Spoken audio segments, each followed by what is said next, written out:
इस एकलव्य बैच में आप सभी लोगों का स्वागत करता हूं। साथियों, जैसे कि लास्ट क्लास में यूरोप महाद्वीप को स्टार्ट किया था हमने, और यूरोप महाद्वीप के अंतर्गत मैंने आपको इसके बॉर्डर के बारे में तो कुछ बतलाया था कि कहां कहां पर कौन कौन सी खाड़ी अवस्थित है, इसकी चर्चा की थी। और शायद मैंने आपको यह भी बतलाया था कि कौन कौन से पार्ट्स को किस नाम से जाना जाता है, जैसे कि Scandinavian country, Fino Scandinavian country, Baltic देश और अरेबियन प्रायद्वीप, और साथ ही साथ में बाल्कन देश के बारे में चर्चा की थी। इतनी सारी बातें करने के बाद आज की क्लास में हम चर्चा करेंगे इस महाद्वीप के चारों ओर ही घूमेंगे अभी, और वहां पर देखेंगे हम कि कहां कहां पर कौन कौन सी जल संधियां अवस्थित है और किन दो सागर को आपस में जोड़ती है, और किस द्वीप को मुख्य भूभाग से अलग करती है, या दो द्वीप के बीच में भी अवस्थित कोई जल संधि है तो उसकी भी हम चर्चा करेंगे। काफी महत्वपूर्ण जल संधियां इस महाद्वीप के अंतर्गत देखने को मिलेगी, हम चर्चा करेंगे। और एक और बात यह है कि इसमें कुछ सागर की अवस्थिति देखेंगे और उससे लगने वाले देशों की भी बात हम करेंगे। और एक और बात इसके अगले ही क्रम में हम देखेंगे महत्वपूर्ण माउंटेन, महत्वपूर्ण पर्वत श्रेणियों के बारे में आज हम चर्चा करेंगे। उसकी सबसे ऊंचा शिखर कौन सा है उसकी भी हम बात करेंगे, और अगर समय ने इजाजत दिया तो हम नदियों के बारे में पढ़कर इस महाद्वीप को एंड करेंगे। तो चलिए साथियों, शुरू करते हैं हम और देखेंगे। सबसे पहले यहां पर एक चीज मैं आपको यहां पर बता देना चाहता हूं, शायद कल की क्लास में नहीं बताया होगा। यहां पर ध्यान रखिएगा, यहां पर एक सागर है, ये आपको ये अंदर की ओर धसा हुआ एक सागर दिख रहा है। ये आपका कौन सा सागर है? इसे सफेद सागर बोला जाता है। कौन सा सागर? सफेद सागर। ध्यान रहे, सफेद सागर की अवस्थिति किस महाद्वीप में है? तो आप कहेंगे यूरोप महाद्वीप में है। किस देश के उत्तर में? तो आप कहिएगा यूरोपियन रशिया के उत्तर में, क्योंकि ये पीला पार्ट आप जो देख रहे हैं, ये पीला भाग आपका यूरोपियन रशिया है। कौन सा? ये यूरोपियन रशिया है। यूरोपियन रूस के ही अंतर्गत आपको मिलेगा सफेद सागर। क्लियर है? तो ये थोड़ा सा ध्यान रखिएगा, बाकी हम आगे चर्चा करेंगे। अब देखिएगा, सबसे पहले यहां पर हम बात करेंगे, ये आपका डेनमार्क एक देश है। क्या है आपका? डेनमार्क। और नीचे आपका जर्मनी है, ये जर्मनी, और ऊपर है आपका डेनमार्क। क्लियर है? इस डेनमार्क और जर्मनी के बीच में एक जल संधि है, एक नहर है, उसका नाम है, यहां पर मैं लिखूंगा, एक एक नहर के बारे में हम चर्चा करेंगे। थोड़ा सा इसको रफ करूंगा, ये तो आपने नोट कर लिया होगा। यहां पर मैं सारी चीजों के बारे में चर्चा करेंगे, सारी जल संधियों के बारे में। सबसे पहले आपकी आएगी यहां पर कील नहर। कौन सी नहर? कील नहर। कील नहर के बारे में देखेंगे तो ये डेनमार्क और जर्मनी के बीच में अवस्थित है। और इसके बाद आगे बढ़ेंगे तो डोबर जल संधि आपको देखने को मिलेगी। कहां पर? यहां पर डोबर जल संधि। कौन सी जल संधि? डोबर जल संधि। तो नाम दे देता हूं मैं एक, और ये दो। तो देखिएगा यहां पर दूसरी जल संधि हो गई आपकी डोबर जल संधि। अभी सिर्फ जल संधि के नाम लिखते जाइएगा, बाकी सारी चर्चा हम करेंगे। डोबर जल संधि के बाद जब आगे बढ़ेंगे तो यहां पर आपकी बिस्के की खाड़ी है। फिर आप यहां पर देखेंगे तो यहां पर एक और जल संधि आएगी तीसरे नंबर पर, वो हो जाएगी आपकी जिब्राल्टर जल संधि। कौन सी? जिब्राल्टर जल संधि। क्लियर है? फिर आगे आप बढ़ेंगे तो आगे देखिएगा, यहां पर आपका ये क्रीमिया है, ऊपर वाला द्वीप जो फ्रांस का है, और नीचे जो अगर आप देखेंगे तो ये आपका सार्डिनिया द्वीप है, जो कि इटली के अंतर्गत आता है। सार्डिनिया द्वीप और आपका जो सिसिली, सॉरी, आपका ऊपर जो फ्रांस के अंतर्गत देखेंगे तो एक द्वीप आपको मिलेगा सबसे उत्तर में, तो वो तो हो जाएगा कोर्सिका द्वीप, और कोर्सिका के बाद में यहां पर हो जाएगा आपका सार्डिनिया। ठीक है? तो इन दोनों के बीच में एक जल संधि है, उसे बोला जाता है बोनिफोसियो की जल संधि। कौन सी? चौथा नंबर यहां पर लिखूंगा,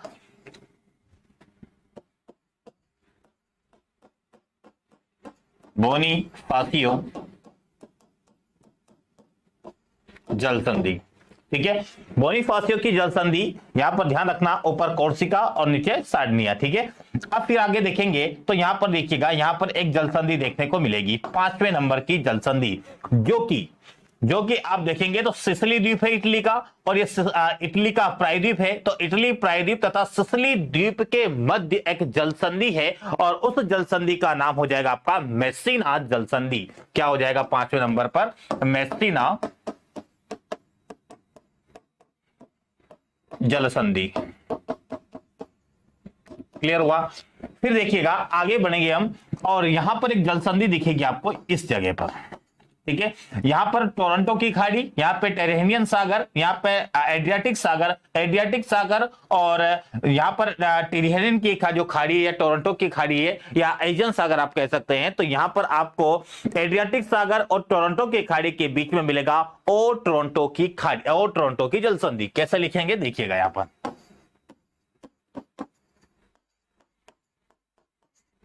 स्ट्रेट, ठीक है। और टोरंटो स्ट्रेट, OTRONTO, और टोरंटो स्ट्रेट, ये आपकी कहां हो जाएगी, एड्रियाटिक सागर तथा टोरंटो की खाड़ी के बीच में। फिर आगे देखिएगा, फिर आप यहां पर एजियन सागर में आ जाएंगे।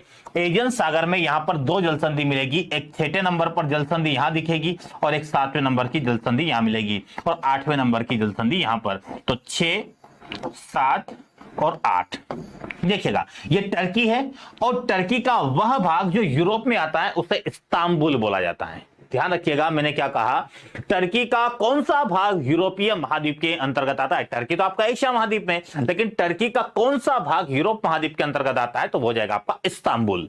ध्यान रखिएगा थोड़ा सा, ठीक है। अब देखिएगा, ये आपका टर्की का जो इस्तांबुल भाग है और टर्की के बीच में जो यहाँ है आपका, ये हो जाएगी आपकी बास्फोरस आपकी जलसंधि हो जाएगी, कौन सी, डार्डेनलीज जलसंधि, ठीक है। कौन सी, डार्डेनलीज जलसंधि। नंबरिंग तो इधर नहीं हुआ, ये 6वें नंबर पर यहां पर, और ये 7th कीजिएगा इसको, यहां पर 7, ये 8 और यहां पर 9, ठीक है। तो 7th पर हो जाएगा आपका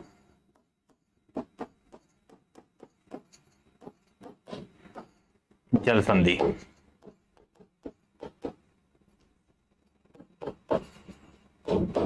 ठीक है, डार्डेनलीज जलसंधि।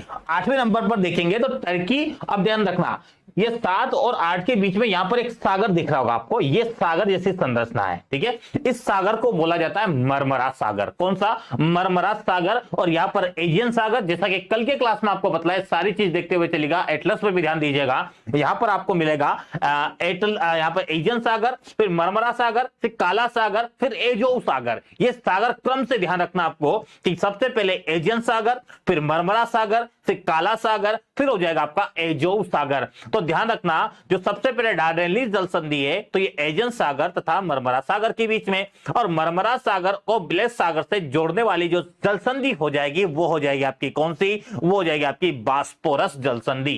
कौन सी, 8वें नंबर पर हो जाएगी आपकी बास्फोरस जलसंधि। क्लियर हुआ। उसके बाद आपका 9वें नंबर पर आ जाएगी कर्च जलसंधि, कर्च जलसंधि, ठीक है। अब कर्च जलसंधि कहां पर है, ध्यान रखना, यहां पर यूक्रेन का एक पार्ट है, ये इसे कहा जाता है क्रीमिया। क्या नाम है इसका, क्रीमिया। यहां से क्वेश्चन बन सकता है इस बार, ठीक है, ध्यान रखिएगा लोकेशन के हिसाब से। और यहां पर जो ये सागर दिख रहा है आपको, ये सागर का नाम है एजोव सागर।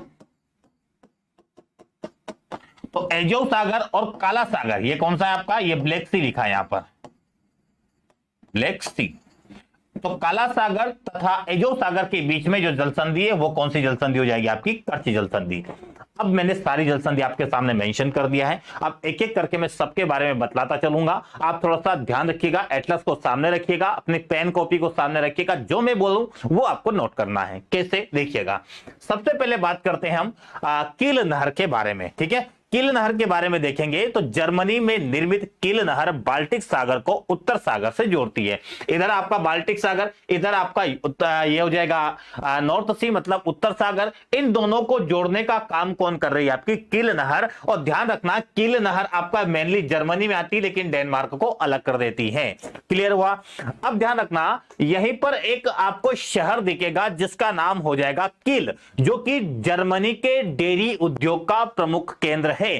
कील एक शहर है आपका जर्मनी के अंतर्गत, और जर्मनी का जो कील शहर है डेयरी उद्योग का प्रमुख केंद्र माना जाता है। क्लियर हुआ।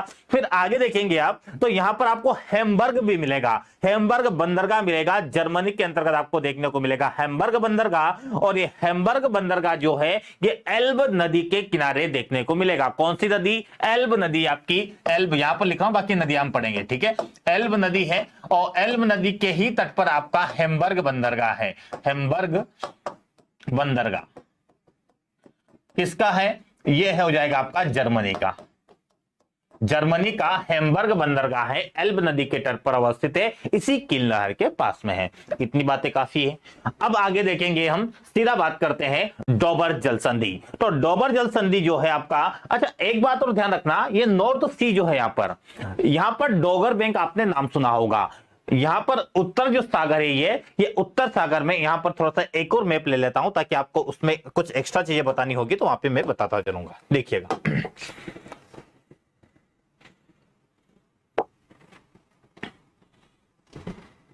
देखिएगा ये आपका पूरा क्या है, यहां पर आप देख पा रहे होंगे, ये वाला जो एरिया है आपका, ये पूरा क्या है आपका उत्तर सागर। कौन सा है? उत्तर सागर। और एक चीज ध्यान रखना, ये काफी छिछला है, महासागरी मग्न जलमग्न तट के जैसा है, मतलब यहां पर ज्यादा गहराई नहीं है। ज्यादा गहराई नहीं है तो यहां पर आपको एक चीज देखने को मिलेगी कि यह आपका छिछला जली भाग होने के कारण यहां पर डोगर बैंक का निर्माण होता है। किसका? डोगर बैंक का। तो आपसे पूछा जाए कि डोगर बैंक किस सागर में है, तो उत्तर सागर में है। किस लिए प्रसिद्ध है? तो यहां पर मत्स्य उत्पादन, मत्स्य उत्पादन, ठीक है, मत्स्य उत्पादन का कार्य होता है। कहां पर? डोगर बैंक में, जो कि उत्तर सागर में। यह बात ध्यान रखना। अब यहां पर मैंने बताई आपकी डोबर जल संधि है। कौन सी जल संधि थी यहां पर? डोबर जल संधि। ये देखिए डोबर जल संधि है आपका यहां पर, तो डोबर जल संधि है। तो डोबर जल संधि आपका उत्तर सागर को इंग्लिश चैनल, यहां पर आपको एक चैनल मिलेगा जिसका नाम हो जाएगा इंग्लिश चैनल। क्या हो जाएगा? English channel. तो इंग्लिश चैनल को उत्तर सागर से जोड़ने का काम कौन कर रही है? आपकी डोबर जल संधि। क्लियर हुआ? तो डोबर जल संधि के बाद आगे आ गए आप बिस्के की खाड़ी में आ जाएंगे, आप उत्तरी अटलांटिक महासागर में आ जाएंगे, फिर जिब्राल्टर जल संधि को पार करके आप भूमध्य सागर में चले जाएंगे। तो ये भूमध्य सागर का प्रवेश द्वार या भूमध्य सागर की कुंजी या भूमध्य सागर की अर्थात भूमध्य सागर का गेट होगा, वो हो जाएगा आपका कौन सा? जिब्राल्टर जल संधि। तो जिब्राल्टर जल संधि जो है यह आपका उत्तरी प्रशांत महासागर को भूमध्य सागर से जोड़ती हैं। किस देश को अलग करती हैं? तो उत्तर में हो जाएगा आपका स्पेन और दक्षिण में हो जाएगा आपका कौन सा? मोरक्को देश। मोरक्को किसका देश है? ये साउथ जो आपका जो अफ्रीका महाद्वीप है, अफ्रीका महाद्वीप का मोरक्को एक देश है। उस मोरक्को को स्पेन से अलग करती है जो जल संधि है, वो हो जाएगी आपकी जिब्राल्टर जल संधि। क्लियर हुआ? आगे देखिए, जिब्राल्टर जल संधि के बाद आ जाएंगे हम बोनीफोसियो की जल संधि। बोनीफोसियो की जल संधि यहां पर चौथे नंबर पर आपको देखने को मिल रही होगी। तो बोनीफोसियो की जो जल संधि है यह फ्रांस का ऊपर वाला आपका कौन सा है? कोर्सिका द्वीप। यहां पर जो द्वीप है आपका, इसका नाम हो जाएगा कोर्सिका। क्या हो जाएगा? कोर्सिका। कोर्सिका द्वीप। और नीचे वाला जो द्वीप है आपका, यह इटली के अंतर्गत हो जाएगा, जिसे कहेंगे आप कौन सा नाम? इसे सार्डिनिया। क्या कहेंगे? सार्डिनिया। ठीक है, तो कोर्सिका तथा सार्डिनिया द्वीप के बीच में आपको कौन सी जल संधि मिलेगी? कहां गया आपका? बोनीफोसियो की जल संधि। चौथे नंबर पर लिखा है बोनीफोसियो की जल संधि। फिर मैसिना जल संधि। अच्छा, आपसे पूछे कि किन सागर को आपस में जोड़ती है, तो यहां पर आपका टिरहिनियन सागर है, इधर आपका पूरा भूमध्य सागर है, तो भूमध्य सागर को टिरहिनियन सागर से जोड़ती है। उसके बाद आ जाएगी आपकी मैसिना जल संधि। मैसिना जल संधि सिसिली द्वीप, इटली का सिसिली द्वीप को इटली प्रायद्वीप से अलग करती हैं और टिरहिनियन की खाड़ी को किससे? एजियन सागर से जोड़ती है। सीधा आपको ऐसा ही बोलना है कि अगर आप बात करें कि आपका मैसिना जल संधि इटली के सिसिली द्वीप को प्रायद्वीप इटली से अलग करती है, जबकि टिरहिनियन सागर को टोरंटो सागर से, ठीक है, सॉरी एओनियन सागर आपका यहां पर एओनियन सागर है, ठीक है, एओनियन सागर को किससे? आपका टिरहिनियन की खाड़ी को एओनियन सागर से जोड़ती है। क्लियर हुआ? फिर आपका ओ टोरंटो की जल संधि आ जाएगी। ओ टोरंटो की जल संधि एड्रियाटिक सागर तथा आपका टोरंटो की खाड़ी को आपस में जोड़ती है। फिर मेन आप क्या जाएंगे? 7, 8, 9। ध्यान से सुनिएगा, इटली के टर्की के बीच में, टर्की और यूरोपियन टर्की के बीच में आपकी दो जल संधि है। एक का नाम हो जाएगा डार्डेनलिस और एक का हो जाएगा आपका बास्पोरस। डार्डेनलिस हो जाएगा एजियन सागर को मरमरा सागर से जोड़ती है, जबकि मरमरा सागर को ब्लैक सागर से जोड़ने वाली जल संधि कौन सी हो जाएगी आपकी, वो हो जाएगी आपकी बॉस्फोरस जल संधि। इसको अच्छे से याद रखना है। तो यहां पर एक व्हाइट बोर्ड लेता हूं मैं, यहां पर देखिएगा अच्छे से, ये सागर, ये सागर, फिर जल संधि और ये सागर। ऊपर हो गया आपका यूरोपियन टर्की, ठीक है। नीचे हो जाएगा आपका एशियन टर्की, ठीक है। ये हो जाएगा आपका मरमरा सागर, ये हो जाएगा आपका काला सागर, ठीक है। ये हो जाएगा आपका एशियन सागर, ठीक है। और अब ये जो जल संधि है यहां पर हम लिख देंगे कि ये आपका डार्डेनलीज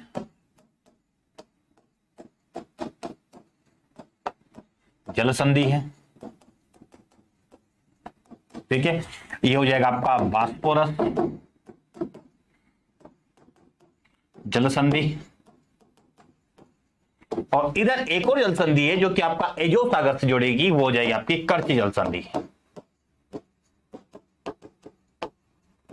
ठीक है। और ये आपका इधर कौन सा सागर है, इधर आपका हो जाएगा एजो सागर,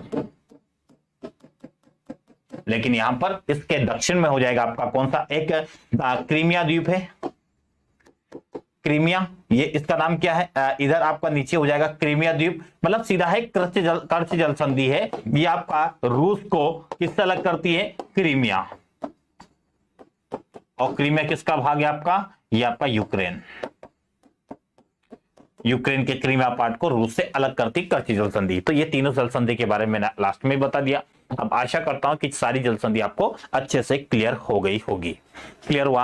अब आगे चलेंगे, हम आगे देखेंगे, हम प्रमुख पर्वत के बारे में देखेंगे। यहाँ पर कुछ प्रमुख पर्वत, कुछ प्रमुख माउंटेन के बारे में जो कि आपके एग्जाम के लिए काफी महत्वपूर्ण है। देशों के बारे में भी हमें देखना है तो उसके बारे में भी देखेंगे। अच्छा, आपको लग रहा है कि सर यहाँ पर आपने राजधानी नहीं बताई है, तो एक काम करते हैं, पहले यहाँ पर इस यूरोप महाद्वीप के अंतर्गत कौन कौन से देश है जिनकी प्रमुख राजधानी के बारे में हमें देखना चाहिए, तो उनके बारे में थोड़ा सा देख लेते हैं पहले, ठीक है।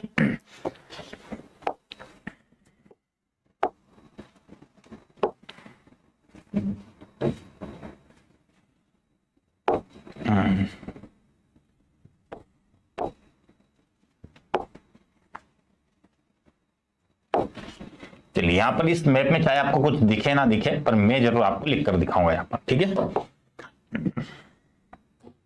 चलिए, सबसे पहले चलते हैं, यहां पर लिखा आपका फिनलैंड देश। कौन सा देश है, फिनलैंड। अच्छा, मैं देश पर गोला करूंगा और राजधानी जरूर लिखूंगा, ठीक है। तो फिनलैंड देश में आप सबसे पहले यहां पर राजधानी देखेंगे, राजधानी में अंडरलाइन करूंगा, वो हो जाएगी आपकी कौन सी, हेलसिंकी।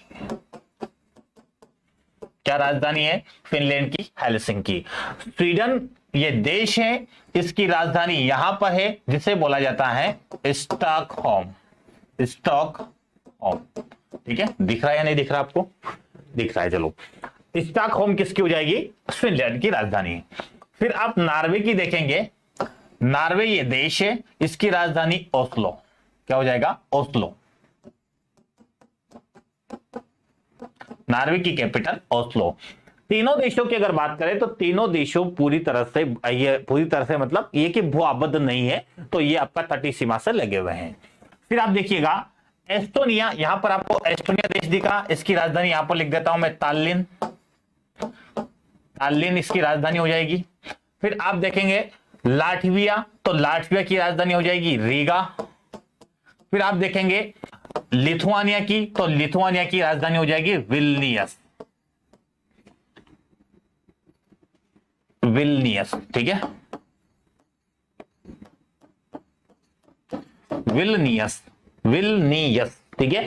तो एक बार फिर से रिवाइज करते हैं। सबसे पहले हमने देखा फिनलैंड की राजधानी हो जाएगी हेलसिंकी।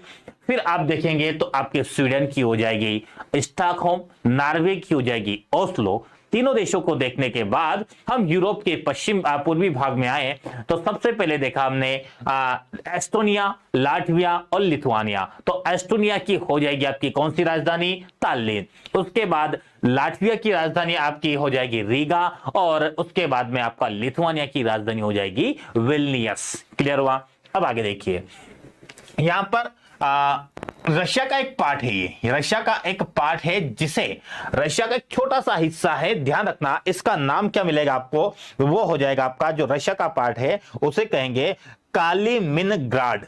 कालीनिनग्राड, ठीक है, यहां पर लिखा हूं मैं,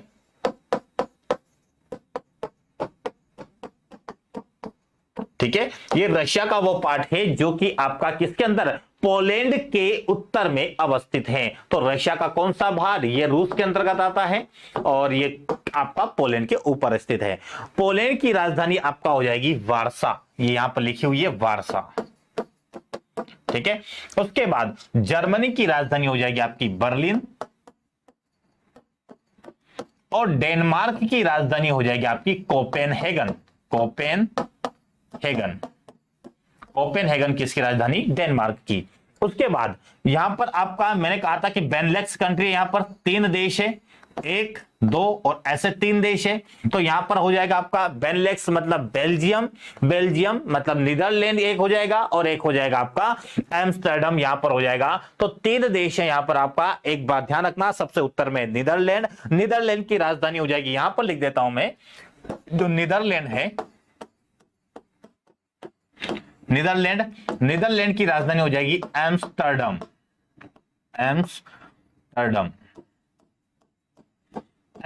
ठीक है। नीदरलैंड की राजधानी क्या हो गई आपकी? नीदरलैंड की एम्स्टर्डम। फिर आपका हो जाएगा बेल्जियम की ब्रुसेल्स, बेल्जियम की क्या हो जाएगी? ब्रुसेल्स, ठीक है। फिर आपका नीचे आ जाएगा एक और देश जिसका नाम हो जाएगा लग्जमबर्ग, और उसकी कैपिटल भी क्या हो जाएगी आपकी? लग्जमबर्ग, ठीक है, लग्जमबर्ग।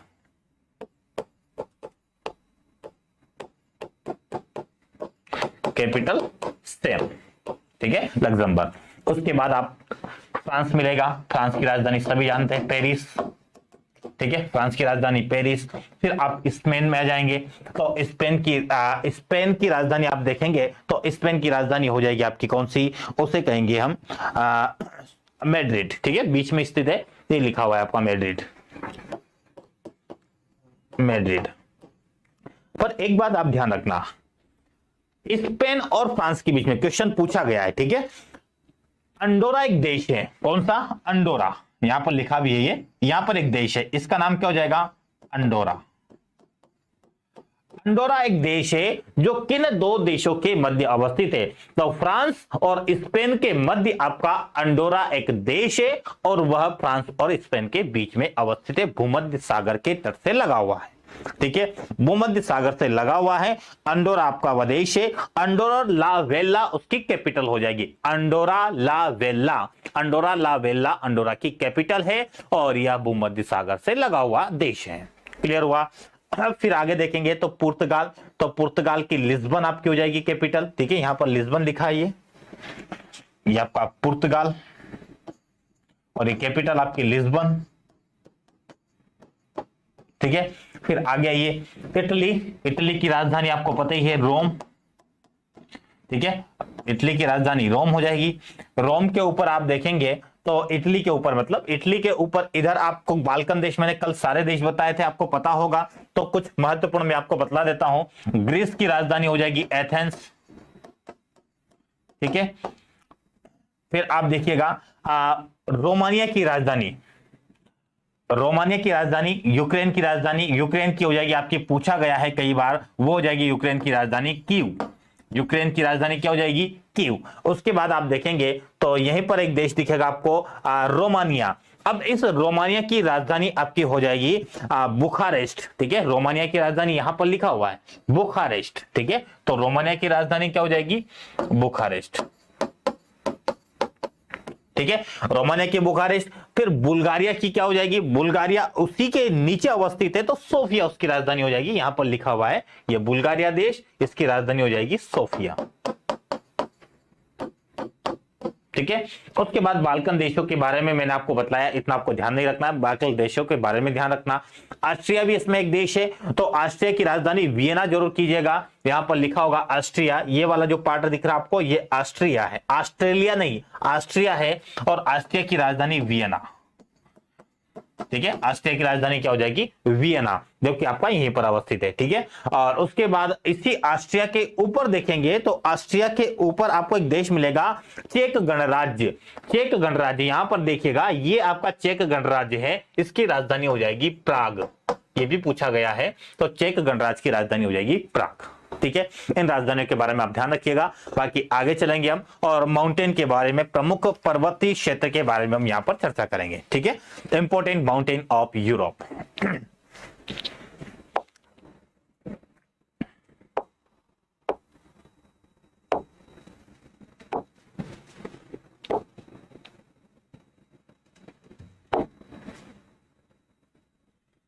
देखिएगा, पहले इसकी मैं बॉर्डर बनाऊंगा ताकि आपको थोड़ा सा ध्यान रहे अच्छे से, ठीक है। या फिर हम एक काम करते हैं, ठीक है, चलिए ऐसे रहने देते हैं।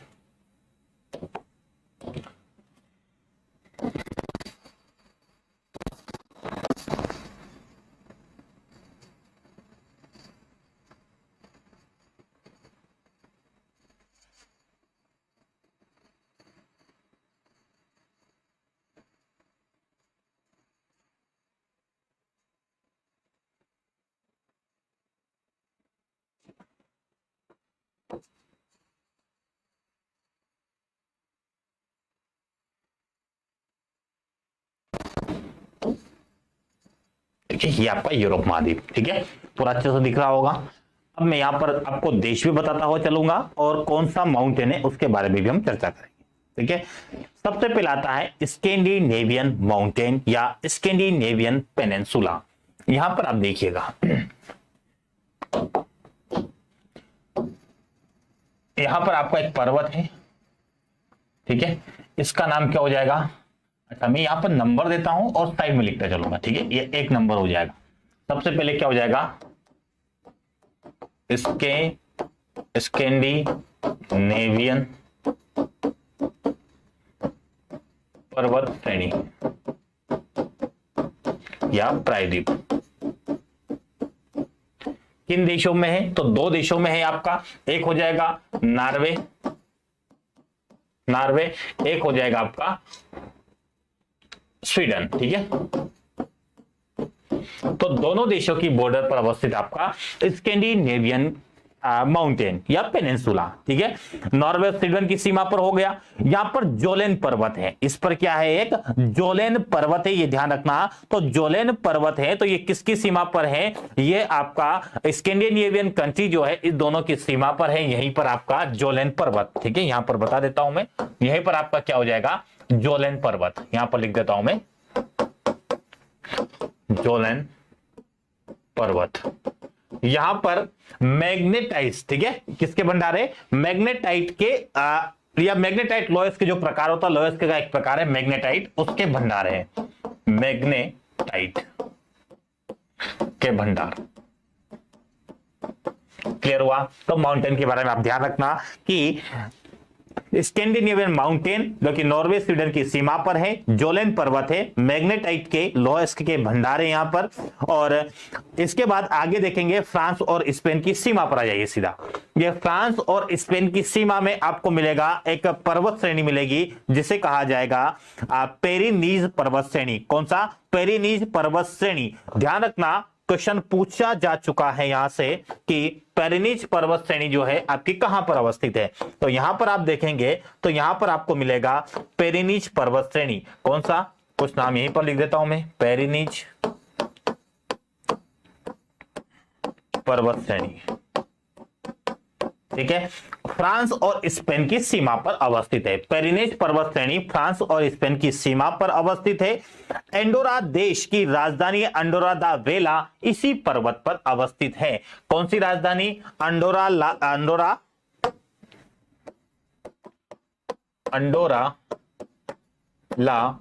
वेला, अंडोरा की राजधानी किस पर अवस्थित है? पेरिनीस पर्वत श्रेणी पर अवस्थित है। ठीक है, ध्यान रहेगा। अब इसके बाद आगे चलते हैं। बिस्के की खाड़ी के तट पर आपको मिलेगा, ये बिस्के की खाड़ी यहां पर। ठीक है, ये जो आपको देख रहे हैं ये बिस्के की खाड़ी है। इसी बिस्के की खाड़ी के तट पर देखेंगे स्पेन के अंतर्गत ही कैंटाब्रियन पर्वत श्रेणी है। यहां पर देखेंगे आप तो यहां पर आपको क्या मिलेगा? कैंटाब्रियन पर्वत श्रेणी। कौन सा? कैंटाब्रियन पर्वत श्रेणी स्पेन पे ही है, तो यहां पर नाम लिखूंगा कैंटाब्रियन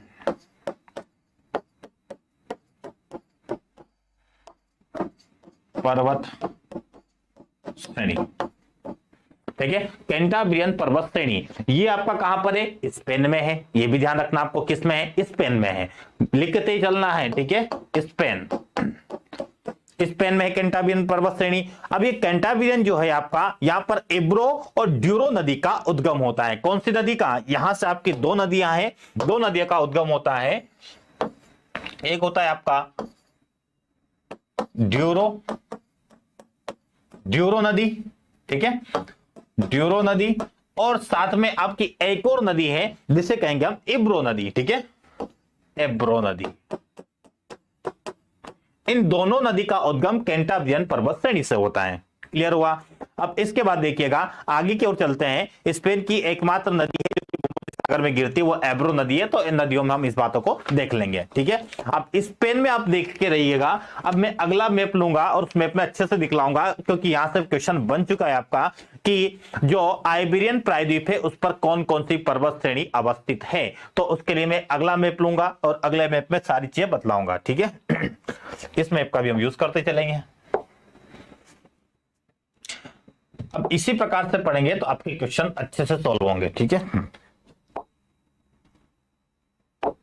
चलिए यहां पर लेते हैं।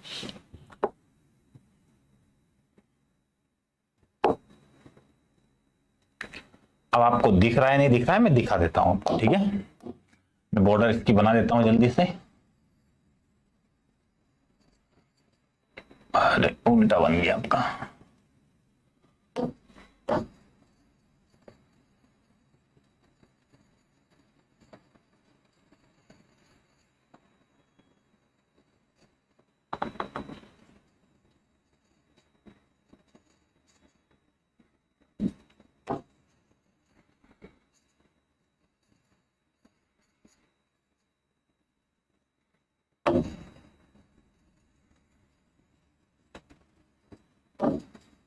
ठीक है, अब मैंने कहा कि स्पेन में कुछ पर्वत श्रेणियां हैं, तो पर्वत श्रेणियों के सारे नाम यहां पर लिखेंगे, मेंशन करेंगे।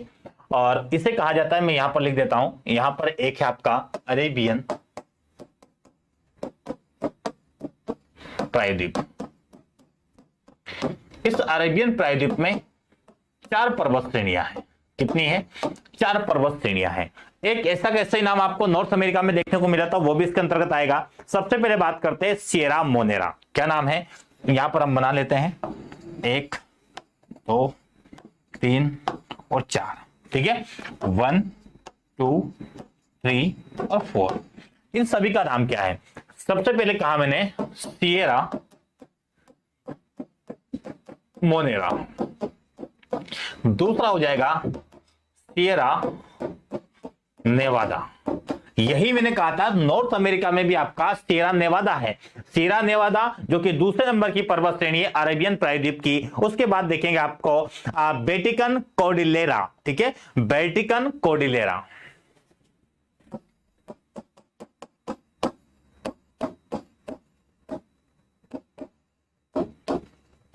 ठीक है, अब बेटिकन कोर्डिलेरा तीसरे नंबर की पर्वत श्रेणी हो जाएगी अरेबियन प्रायद्वीप के अंतर्गत। और उसके बाद देखिएगा इसी के बाद आपको मिलेगा जो बेटिकन है ग्वादर कीवर नदी का स्रोत होता है। ग्वादर कीवर नदी का स्रोत क्या आपका कौन सा है? सॉरी, ये चौथे नंबर की यहां से पर्वत श्रेणी आते हैं, चौथे नंबर की मत लिखिएगा यहां पर। ठीक है, ये जो बेटिकन कोर्डिलेरा है यहां से आपकी एक नदी निकलती है, वो नदी का नाम क्या है वो ध्यान रखिएगा, ग्वादर कीवर नदी का उद्गम कहां से होता है? बेटिकन कोर्डिलेरा से। अरेबियन प्रायद्वीप का हिस्सा है, तो वहां से आपकी कौन सी नदी का उद्गम होता है? ग्वादर कीवर। ठीक है, केडिस या कार्क बंदरगाह है यहाँ पर। ठीक है, इसके बाद हम सीधा चलते हैं अब आल्प्स पर्वत पर, जो कि आपका 5 देशों के अंतर्गत आता है। यहां पर मैं 5 देशों के नाम बता देता हूं। पहले देखिएगा, यहां पर फ्रांस है, फ्रांस के बाद ये स्विट्जरलैंड दिख रहा है, फिर आपको इटली भी दिख रहा है, ऑस्ट्रिया दिख रहा है। कितने हो गए? 4 देश हो गए। उसके बाद आपको एक और देश जर्मनी ऊपर की ओर दिखेगा ये। अब मुझे बताइए, अगर मैं यहां पर ऐसा सर्कल बनाता हूं, ये सर्कल बनाया है, इस सर्कल की सीमा जर्मनी से भी लग रही है, फ्रांस से भी लग रही है, इटली से भी लग रही है और ऑस्ट्रिया से भी लग रही है, और खुद स्विट्जरलैंड तो इसमें कवर हो जाता है। इसी में आपका अवस्थित है क्या? आल्प्स पर्वत। कौन सा पर्वत? आल्प्स पर्वत। इधर लिख देता हूं मैं, आल्प्स पर्वत। ठीक है, और ये आल्प्स पर्वत कितने देशों में? देखिएगा, सबसे पहले मेन देश है आपका स्विट्जरलैंड, स्विट्जरलैंड। ठीक है, फिर हो जाएगा आपका जर्मनी, फिर हो जाएगा आपका फ्रांस, इसके बाद आपका हो जाएगा ऑस्ट्रिया, ऑस्ट्रिया के बाद आपका हो जाएगा इटली। तो इन 5 देशों की सीमा पर आपका क्या अवस्थित है? आल्प्स पर्वत। तो कभी आ जाए क्वेश्चन आपका कि आल्प्स पर्वत की अवस्थिति कहां पर है, तो ये 5 देश है, इनके बारे में ध्यान रखना। अब इस आल्प्स पर्वत के अंतर्गत अगर देखें तो सबसे ऊंची चोटी आपको मिलेगी फ्रांस देश के अंतर्गत ही, फ्रांस देश में। ठीक है, क्या कहा मैंने? इसकी सबसे ऊंची चोटी, आल्प्स पर्वत की सबसे ऊंची चोटी आपको फ्रांस में मिलेगी, जिसका नाम क्या हो जाएगा? Mont Blanc. क्या हो जाएगा? Mont Blanc. Mont Blanc Alps पर्वत की सर्वोच्च चोटी है। ठीक है, सर्वोच्च चोटी, जो कि कहां पर आपका? ये आपका फ्रांस देश में अवस्थित है। ये पर्वत जो चोटी है आपकी, ये कहां पर है? फ्रांस में है, लेकिन आल्प्स पर्वत की सबसे ऊंची चोटी है। ठीक है, उसके बाद देखिएगा, यहां पर आपको एक झील मिलेगी, कॉन्स्टेंस झील। कौन सी मिलेगी? कॉन्स्टेंस झील मिलेगी जर्मनी और स्विट्जरलैंड में। जर्मनी और स्विट्जरलैंड में यहां पर अगर देखें तो यहां पर एक झील मिलेगी जिसका नाम है कॉन्स्टेंट झील। कॉन्स्टेंट झील अवस्थित है जर्मनी और स्विट्जरलैंड के मध्य में, और यह आपका आल्प्स पर्वत के अंतर्गत आने वाली एक प्रमुख झील है। क्लियर हुआ यहां तक आल्प्स पर्वत के बारे में? अब आल्प्स पर्वत के अंतर्गत अगर देखेंगे तो फ्रांस में एक जूरा माउंटेन मिलेगा, फ्रांस में जूरा माउंटेन मिलेगा, और उसके बाद में स्विट्जरलैंड में स्विस आल्प्स मिलेगा। तो जूरा माउंटेन, स्विस पठार और स्विस आल्प्स पर्वत। ठीक है, यहां पर मतलब यह है कि मैं कहने का मतलब यहां पर बता देता हूं मैं, जैसे कि मैंने कहा, इधर आपका फ्रांस, इधर आपका स्विट्जरलैंड। ठीक है, यहां पर आपका स्विस आल्प्स। ठीक है, इधर आपका फ्रांस में हो जाएगा जूरा पर्वत, और दोनों के बीच में जो मिलेगा आपको, दोनों के बीच में मिलेगा आपको स्विस पठार। क्या मिलेगा? स्विस पठार। इस बात का थोड़ा सा ध्यान रखिएगा। ठीक है, लोकेशन वाइज क्वेश्चन बन सकते हैं, इसलिए मैं ये सारी चीज आपको डेप्थ में इतना बताते हुए चल रहा हूं, तो आप थोड़ा सा ध्यान रखिएगा। अब हम चलते हैं प्रायद्वीप इटली में। प्रायद्वीप इटली की बात करते हैं, शायद मैप पे स्पेस होगा तो हम इसी मैप का इस्तेमाल करेंगे। ये आपका प्रायद्वीपी इटली है। ठीक है, प्रायद्वीपी इटली का बात करते हैं, मतलब 3 ओर से किससे घिरा हुआ है? जल से घिरा हुआ है, तो इसी को हम क्या कहेंगे? प्रायद्वीपी इटली। प्रायद्वीप इटली का एक इटली का मतलब ये हो जाएगा आपका सिसिली द्वीप, और ये हो जाएगा आपका सार्डिनिया द्वीप। ये 2 द्वीप इसी के आपका इटली के अंतर्गत। हमने जो 2 संधि देखी थी, बोनोफोसियो की जल संधि, मेसिना जल संधि, तो यहीं पर अवस्थित है आपकी वो।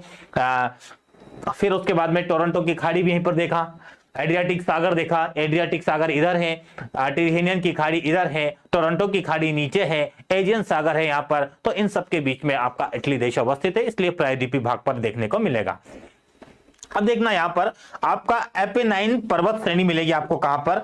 इटली के अंतर्गत। ठीक है, एपेनाइन्स पर्वत श्रेणी। ठीक है, यहीं पर आपकी एक पर्वत श्रेणी है, अलग कलर से मैं यहां पर शो कर देता हूं। देखिएगा, यहां पर आपकी एक पर्वत श्रेणी है जिसका नाम क्या हो जाएगा?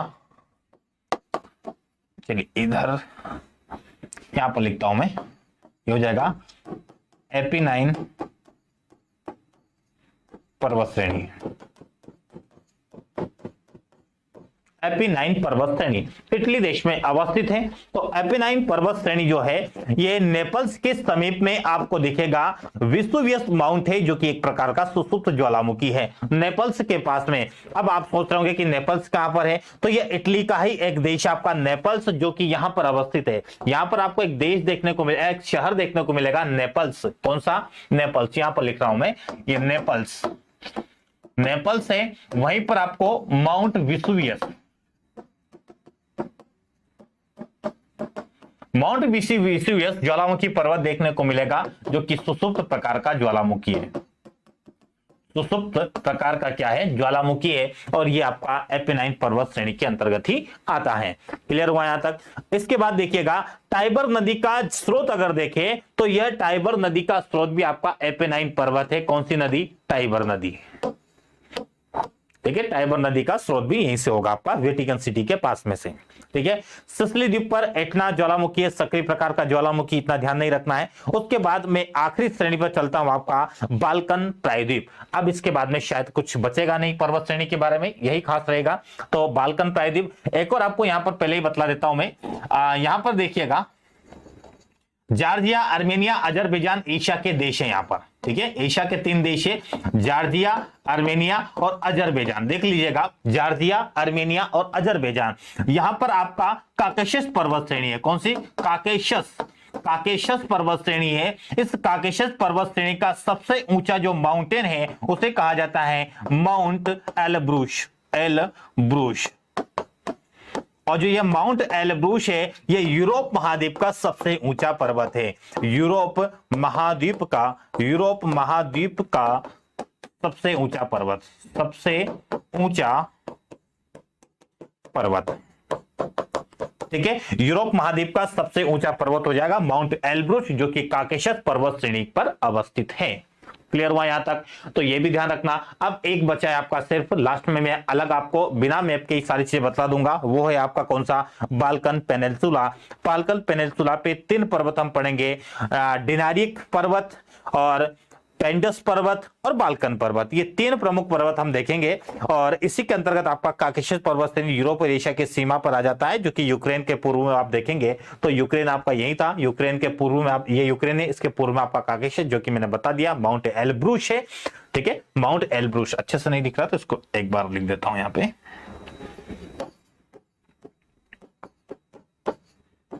माउंट एलब्रूस ये यूरोप के महाद्वीप की सबसे ऊंचा पर्वत शिखर है। इसके बारे में थोड़ा सा ध्यान रखिएगा। ठीक है, चलिए अब आगे देखते हैं।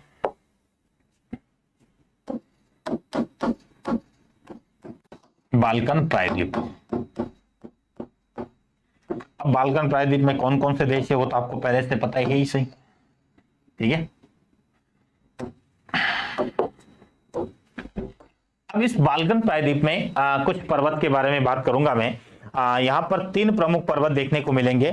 सबसे पहले बात करेंगे, सबसे पहले यहां पर बाल्कन द्वीप में दिखेगा डिनारिक पर्वत। ठीक है, कौन सा पर्वत मिलेगा? डिनारिक पर्वत जो कि एड्रियाटिक सागर के तट पर अवस्थित है। अच्छा, आप ये कहना चाह रहे हैं कि यहां पर मैप लेकर दिखाएं, उसको जूम आउट कर दूंगा मैं। ठीक है, ताकि आपको ऐसा ना लगे कि क्या हो रहा है। ठीक है, दूसरा मैप लूंगा ताकि वो अच्छे से दिख जाएगा आपको।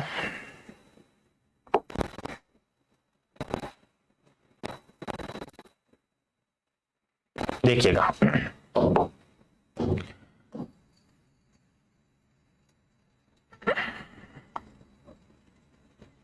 ये पूरा आपका बाल्कन देश वाला हिस्सा है।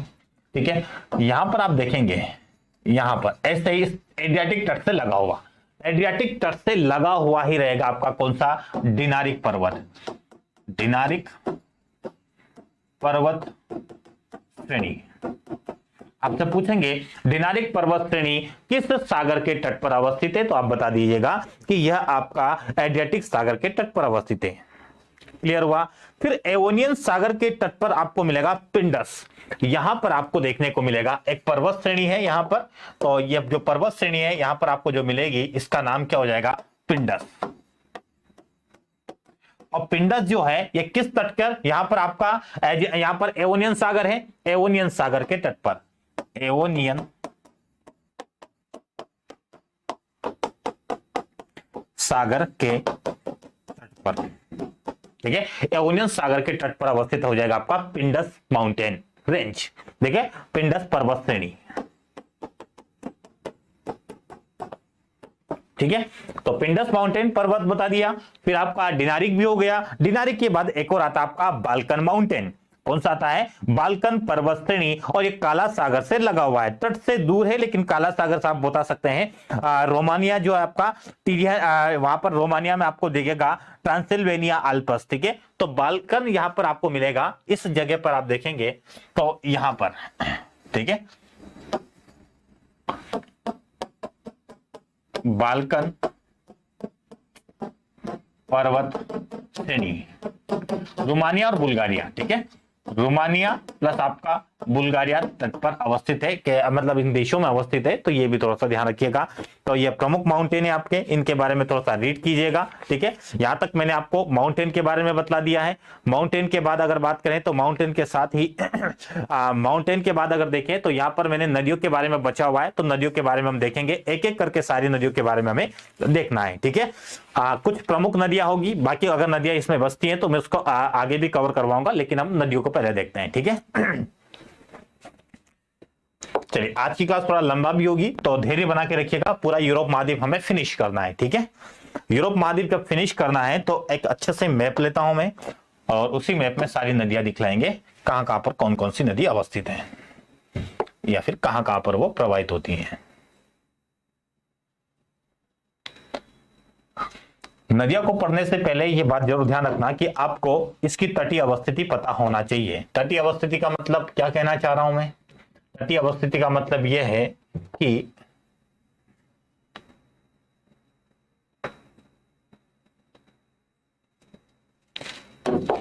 तटीय अवस्थिति का मतलब कि कौन सी नदी कहां पर मुहाना बनाती हो, तो ध्यान होना चाहिए। तो मैं सीधा बोलूंगा यहां पर गिरती है, तो आपको पता होना चाहिए ये यहां क्या है, ठीक है।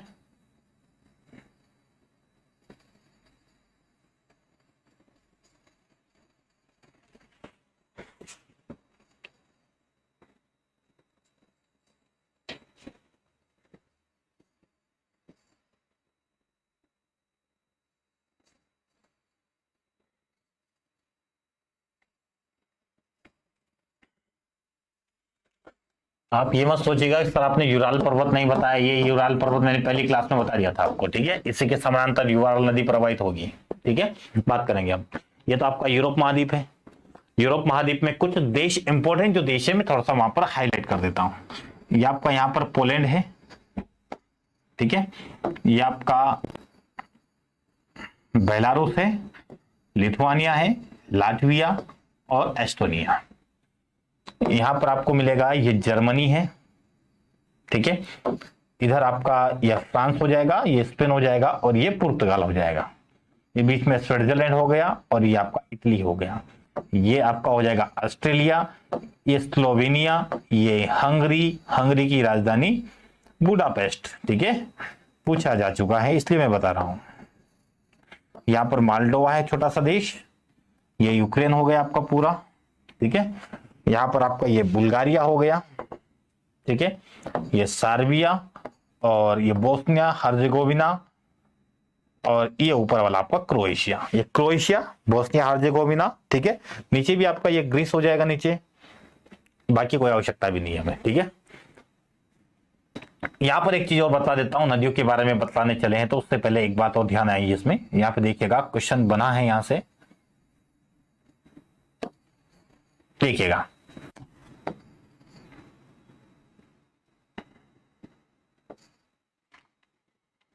जो आपका यूके है, यूके यूनाइटेड किंगडम, इस यूनाइटेड किंगडम में क्या क्या है?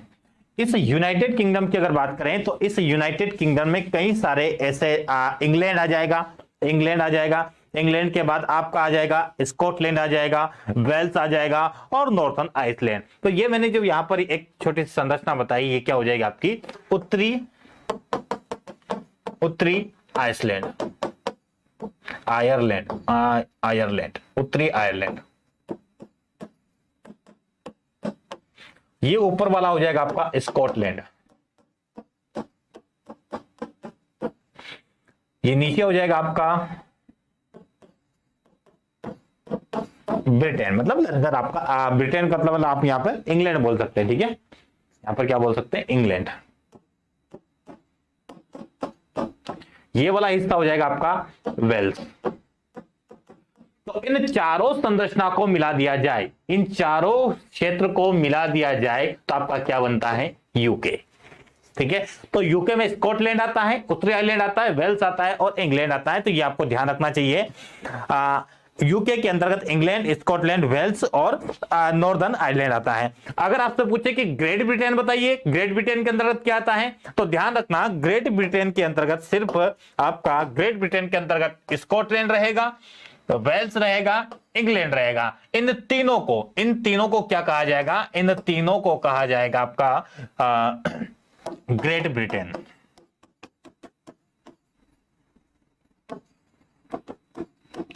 क्लियर हुआ? तो ग्रेट ब्रिटेन के अंतर्गत इंग्लैंड, वेल्स और स्कॉटलैंड, और अगर साथ में उत्तरी आयरलैंड को आपने जोड़ दिया तो यह बन जाएगा आपका यूके। क्लियर हुआ? तो यह बात थोड़ा सा ध्यान रखिएगा। बाकी हम यहां पर नदियों को देखेंगे। पहले सारी नदियों के नाम लिखूंगा मैं, कौन कौन सी नदियां हैं यहां पर, उन नदियों के नाम लिखेंगे और एक एक के बारे में हम पढ़ेंगे। ठीक है, सबसे पहले आपका मिलेगा विस्तुला। ठीक है, यहां पर नदियों के नाम लिख देता हूं उस साइड में। ठीक है, एक हो जाएगी आपकी विस्तुला नदी, ऑर्डर नदी, एल्ब नदी। ठीक है,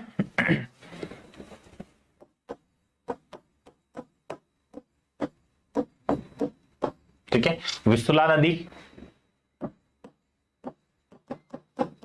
ऑर्डर नदी, एल्ब नदी। ठीक है, विस्तुला जो कि जर्मनी के अंतर्गत, पोलैंड के अंतर्गत आप देखेंगे। ठीक है, विस्तुला पोलैंड की एक महत्वपूर्ण नदी है, बाल्टिक सागर में गिरती है ये। और उसके बाद में आपकी स्प्रे नदी, विसर नदी, स्प्रे और विसर,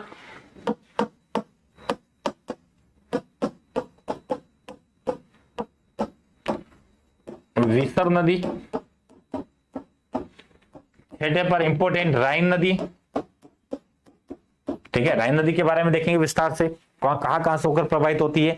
उसके बाद आपका हो जाएगा सियन नदी। ठीक है, लोयर नदी हो जाएगी, सियन नदी, लोयर नदी।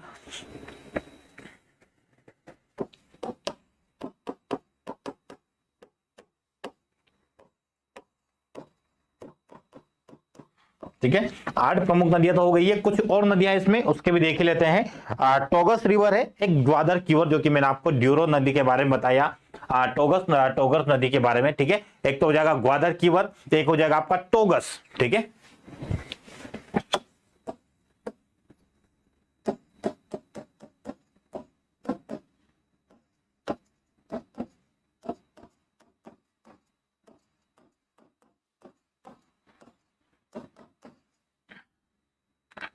टोगस, ग्वादर कीवर और ड्यूरो नदी।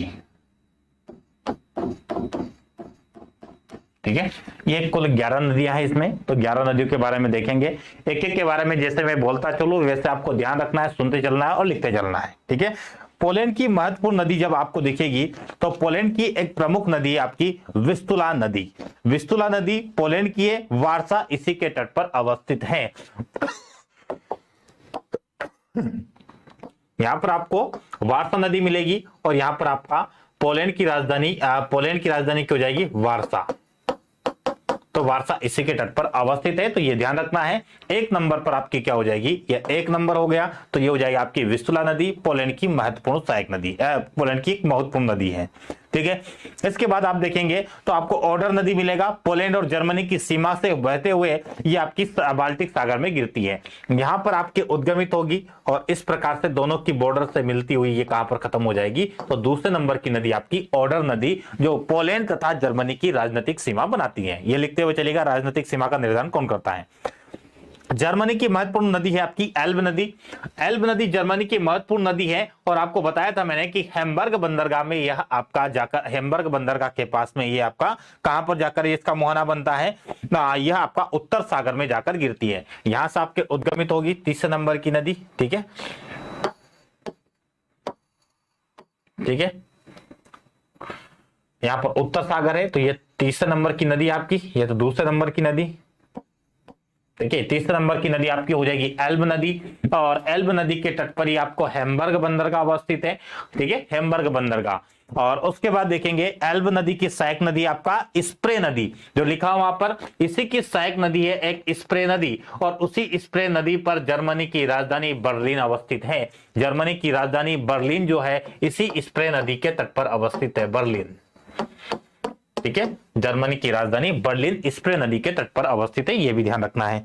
इसके बाद देखिएगा आगे आ जाएगा आपका स्प्रे नदी के एल्ब नदी हो गया, स्प्रे नदी हो गया। स्प्रे नदी के बाद आगे दिखेगा आपको राइन नदी लिखा है हमने, एक विसर नदी भी आपकी। ठीक है, विसर नदी जो है यह विसर नदी एल्ब नदी के अंतर्गत देखने को मिलेगी, एल्ब नदी की सहायक नदी मिलेगी विसर नदी। ठीक है, जर्मनी की महत्वपूर्ण नदी है, उत्तर सागर में गिरती है, और जो ब्रेमेन इस पर एक बंदरगाह है, कागज उद्योग का महत्वपूर्ण केंद्र है ब्रेमेन। ठीक है, इतना नहीं ध्यान रखना है। आगे चलिएगा राइन नदी के बारे में देखते हैं। राइन नदी जर्मनी के में जो सबसे, अगर देखें तो राइन नदी के तट पर सबसे ज्यादा जनसंख्या घनत्व देखने को मिलेगा। जर्मनी की प्रमुख नदी है, जो 6ठे नंबर पर आपको दिख रही है राइन नदी। और राइन नदी का आखिर उद्गम होता कहां से है, तो ध्यान रखना यह आपका जर्मनी के अंतर जो राइन नदी बेसिन है आपका, राइन नदी का आल्प्स पर्वत, यहां पर आपका स्विट्जरलैंड है, ऐसे राइन नदी निकलती है जर्मनी में, दोनों के समानांतर बहती है, उत्तर सागर में अपना मुहाना बनाती है। ये 6 नंबर पर लिख रहा हूं मैं राइन नदी आपकी, तो 6 नंबर पर राइन नदी आल्प्स पर्वत से निकलती है, जर्मनी और फ्रांस, जर्मनी में प्रवाहित होती हुई यह आपका जर्मनी और फ्रांस की सीमा बनाते हुए सीधा उत्तर सागर में अपना मुहाना बनाती है। ठीक है, फिर आप देखेंगे राइन नदी के बाद आपका सीएन नदी के बारे में, तो सीएन नदी के बारे में, ठीक है, ये सीएन नदी आपकी, सीएन नदी। ठीक है, 7वें नंबर पर जो सीएन नदी है फ्रांस के अंतर्गत प्रवाहित होने वाली प्रमुख नदी है, और इंग्लिश चैनल में गिरती है, इंग्लिश चैनल में अपना मुहाना बनाती है, इंग्लिश चैनल में। ठीक है, 7वें नंबर पर आपका सीएन नदी है, फ्रांस की प्रमुख नदी है, फ्रांस के अंतर्गत प्रवाहित होने वाली, और इसी सीएन नदी बेसिन में फ्रांस की सर्वाधिक जनसंख्या घनत्व भी देखने को मिलता है। फिर लोयर नदी की बात करें, यह भी फ्रांस की नदी है। लोयर नदी के तट पर नॉन्टेंस फ्रांस का एक कागज उद्योग का बंदरगाह है, और लोयर जो आपकी लोयर नदी है, लोयर नदी का मुहाना अगर देखेंगे तो लोयर नदी आपकी फ्रांस के अंतर्गत देखें तो यह भी उत्तर की ओर नॉन्टेंस जहां पर शहर अवस्थित है, तो यहां पर यह अपना मुहाना बनाती है। लोयर नदी की बात कर रहा हूं मैं, 8वें नंबर पर जो लिखा हुआ है लोयर नदी। इसके बाद देखेंगे ड्यूरो नदी की बात में, और टोगस नदी, ये दोनों स्पेन से निकलने के बाद पुर्तगाल से होकर प्रवाहित होती है, यहां से स्पेन से निकलती है और ऐसे दोनों प्रवाहित होती हैं, दोनों नदियां स्पेन से निकलती हैं, एक हो जाएगी आपकी ड्यूरो और एक हो जाएगी आपकी टोगस। टोगस और ड्यूरो 9 और 11, ठीक है, 9 और 11 नंबर की जो नदी आपकी, ये दोनों आपकी स्पेन से निकलती हैं, पुर्तगाल से होते हुए ये उत्तरी प्रशांत महासागर में मुहाना बनाती है। ग्वादरक्विवर इनसे स्पेन की प्रमुख नदी है। ठीक है, कैडिस इसके पास में, कैडिस की खाड़ी है यहाँ पर। ठीक है, और कैडिस की खाड़ी है, इसके मुहाने पर कैडिस कार उद्योग है यहाँ पर। ठीक है, कागज उद्योग है। सीधा अगर बात करें तो यूरोप का सबसे गर्म स्थान सेविल्ले माना जाता है, वो भी यहाँ पर आपका ग्वादरक्विवर नदी ऐसे आकर प्रवाहित होती है, जो आपकी 10 नंबर पर लिखी है, ये ग्वादरक्विवर नदी है। ठीक है, कौन सी नदी? ग्वादरक्विवर नदी। क्लियर हुआ? तो ये हो जाएगी आपकी कौन सी? ग्वादरक्विवर। अब एक नदी आपकी और प्रमुख बस्ती है यहाँ पर, उस नदी का नाम हो जाएगा आपका, प्रमुख नदी है यहाँ पर आपने देखा होगा, उसका नाम है डेन्यूब नदी। डेन्यूब नदी के बारे में हो सकता है कि मैं आपको डेन्यूब नदी के बारे में नेक्स्ट क्लास में अच्छे से बतलाऊंगा, उस पर डेन्यूब नदी के बारे में खास तौर पर। ठीक है,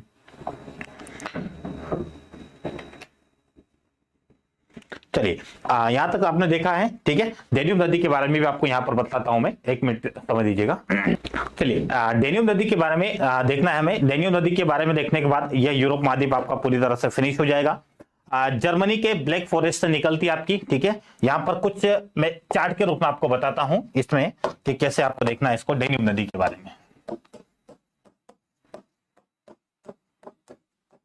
ठीक है, अब डेन्यूब नदी का उद्गम की अगर बात करें, उद्गम हो जाएगा आपका कहां से? ब्लैक फॉरेस्ट आपका, और ब्लैक फॉरेस्ट कहां पर? जर्मनी का। ठीक है, जर्मनी के ब्लैक फॉरेस्ट, जर्मनी के ब्लैक फॉरेस्ट से इसका उद्गम होता है डेन्यूब नदी का।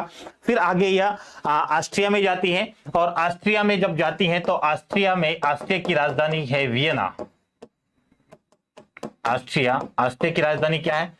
वीना से होकर ये प्रवाहित होती हैं। आपसे पूछे कि वीना, ऑस्ट्रिया की राजधानी वीना किसके तट पर अवस्थित है, तो डेन्यूब नदी के तट पर। ठीक है, इसके बाद में यह हंगरी और स्लोवाकिया के बीच में, ठीक है, जैसे प्रवाहित हो रही है, इधर आपका हंगरी है और इधर आपका स्लोवाकिया है।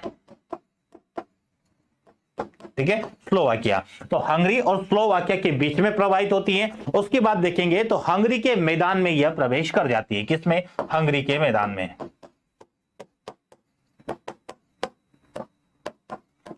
हंगरी के मैदान से निकलने के बाद यह आपका क्रोएशिया और सर्बिया के मध्य प्रवाहित होती है। किसके मध्य? इधर आपका क्रोएशिया और इधर आपका सर्बिया। ठीक है, क्रोएशिया और सर्बिया के मध्य प्रवाहित होती है और मध्य प्रवाहित होने के बाद यह आगे सीधा रोमानिया और बुल्गारिया में प्रवेश कर जाती है। कहां पर? पहले रोमानिया, फिर आपका बुल्गारिया, दोनों देशों में। ठीक है, रोमानिया और बुल्गारिया दोनों देशों में प्रवाहित होती है और बुल्गारिया के बाद यह सीधा काला सागर में जाकर अपना मुहाना बनाती है। किसमें? काला सागर में। काला सागर में मुहाना बनाती है। 8 देशों से होकर प्रवाहित होती है। ठीक है, देखिएगा, एक हो जाएगा जर्मनी, 1 2 3 4 5 6 7 और ये 8, कुल 8 देशों से प्रवाहित होती है आपकी कौन सी नदी? डेन्यूब नदी। ठीक है, ध्यान रखना, समशीतोष्ण कटिबंधीय घास के मैदान भी, पूछताछ भी आपका हंगरी में ही पाए जाते हैं। पूछताछ के नाम से आपने सुना होगा।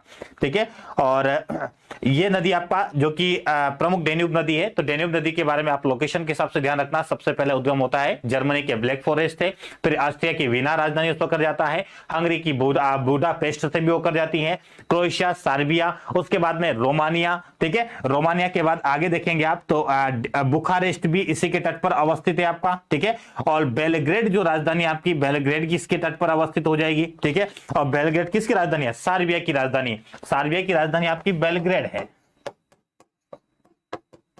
ठीक है, सर्बिया की राजधानी बेलग्रेड। ठीक है, हंगरी की राजधानी आपका एक और बुल्गारिया की, रोमानिया की एक और मैंने बताया था आपको बुखारेस्ट। ठीक है, तो बुखारेस्ट आपका रोमानिया की राजधानी, बुखारेस्ट यहां पर लिख दीजिएगा, बुखारेस्ट। बुखारेस्ट हो गया, बेलग्रेड हो गया, वीना हो गया, तो इन राजधानियों से होकर यह प्रवाहित होती है। ठीक है, यहां पर ध्यान रखेंगे। अब एक और राजधानी आपकी साराजेवो, हर्जेगोविना, बोस्निया और हर्जेगोविना की है, लेकिन उन देशों का आपस में मिलाकर एक नए देश का सर्बिया का गठन, सर्बिया बना दिया है। सर्बिया और बोस्निया हर्जेगोविना को मिलाकर आपका एक नया देश बना दिया है। ठीक है, तो यहां पर ध्यान रखना, सेराजेवो से भी होकर ये प्रवाहित होती है। तो आपसे 4 प्रमुख राजधानियां जिससे होकर ये प्रवाहित होती है, तो ये बात आपको थोड़ा सा ध्यान रखना है। एक वोल्गा नदी है। ठीक है, वोल्गा नदी के बारे में सुन लीजिएगा। वोल्गा नदी यूरोप की सबसे लंबी नदी है। कौन सी नदी? वोल्गा नदी।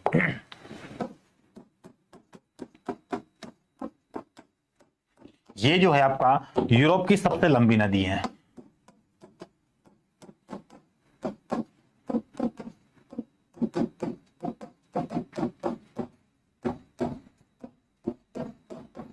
ठीक है, यूरोप की सबसे लंबी नदी है, जो कि आपका किस पार्ट में प्रवाहित होती है? ये रूस के ट्रांस वोल्गा मैदान से होते हुए, रूस के ट्रांस वोल्गा मैदान में प्रवाहित होती है। रूस के ट्रांस वोल्गा मैदान में प्रवाहित।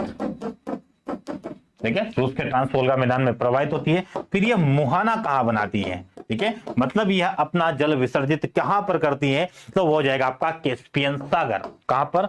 कैस्पियन सागर।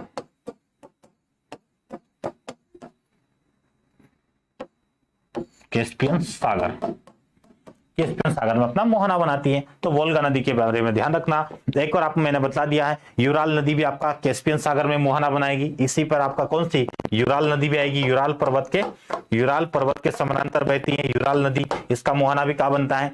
कैस्पियन सागर में बनता है। ठीक है, और इसके बारे में ये प्रमुख नदियां मैंने आपको बतला दिया है यूरोप महाद्वीप के अंतर्गत। और इसके अलावा मुझे नहीं लगता कि कुछ खास बातें इसमें बची होगी। फिर हम कल से एक नए महाद्वीप की शुरुआत करेंगे। वो महाद्वीप होगा आपका अफ्रीका महाद्वीप। अफ्रीका बचा है, एशिया बचा है और ऑस्ट्रेलिया महाद्वीप बचा है, मतलब ओशिनिया महाद्वीप जिसे बोलते हैं। ये तो 3 प्रमुख महाद्वीप है। फिर जो अंटार्कटिका महाद्वीप है उसके बारे में भी चर्चा कर लेंगे। 3 महाद्वीप हम पूरी तरह से कंप्लीट कर चुके हैं, नॉर्थ अमेरिका, साउथ अमेरिका और यूरोप महाद्वीप। ठीक है, अच्छे से देखते रहिएगा। 3 से 4 क्वेश्चन हर बार इसका प्रीलिम्स एग्जाम में बनता है। आप नहीं विश्वास है तो देख लीजिएगा, क्वेश्चन बनता है और वही चीज मैं आपको बतला रहा हूं जहां से क्वेश्चन बनने की संभावना है। तो चलिए साथियों, मिलते हैं नेक्स्ट क्लास में, तब तक के लिए नमस्कार, जय हिंद।